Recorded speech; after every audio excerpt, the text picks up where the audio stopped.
the process to hire the new city manager bothers you. It does. I find it very disturbing. This Phoenix resident is about to file a lawsuit against the city. His goal? Void the city manager hire and expose more about the secret way Phoenix rehired him. I'm ABC 15 Chief Investigator Dave Biskobing. We exposed the secrecy in the process right when it happened.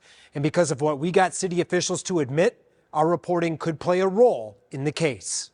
Aye. Any opposed? I want this to be a city that's open to the public, and it's not. Jeremy Thacker hates how Phoenix picked its next city manager. So it's the secrecy that bothers you the most? It's the secrecy, yeah. Phoenix just picked its next city manager. The final vote tense and razor thin. The process conducted almost completely in secret. From the public, from the staff, even from some council members. Now that might be allowed and legal, but is it right? In September, the mayor and council, in a 5-4 vote, brought back Ed Zerker as city manager. It's the same job he retired from 4 years ago. And for the $415,000 a year job, we discovered there was no search, no interviews, no public input. The city added the vote onto the agenda with just 24 hours notice. City council has the right to make any decision that they want to make, as long as it's done through the right process and legally, and in public, most importantly. We exposed what was happening ahead of the meeting, and Thacker tried to stop it by filing a temporary restraining order. Tried to stop it from happening. And then what happened?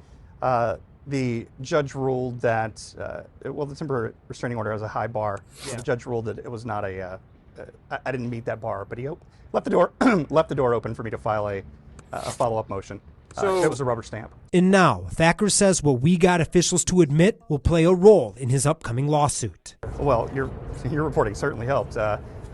We've got the council pretty much across the board admitting that this was a rubber stamp, admitting that the process was flawed.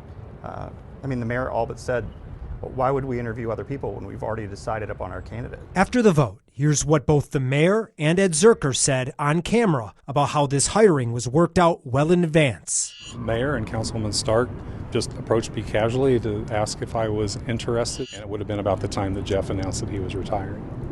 Okay, so was this a full month ago, even? Yeah. Like almost weeks ago, this conversation would have happened where they approached you. It's not fair to ask people to put their names out, put their jobs in jeopardy if they're not really likely to be the person who gets the job. Thacker expects to file his lawsuit in the next couple weeks. Do you want to see this hiring voided? I do. I'd like to see the hiring voided. I'd like to see that there be penalties in addition to just, the voiding of the hiring and them restarting the process. I think there was an intent by the mayor to keep this secret.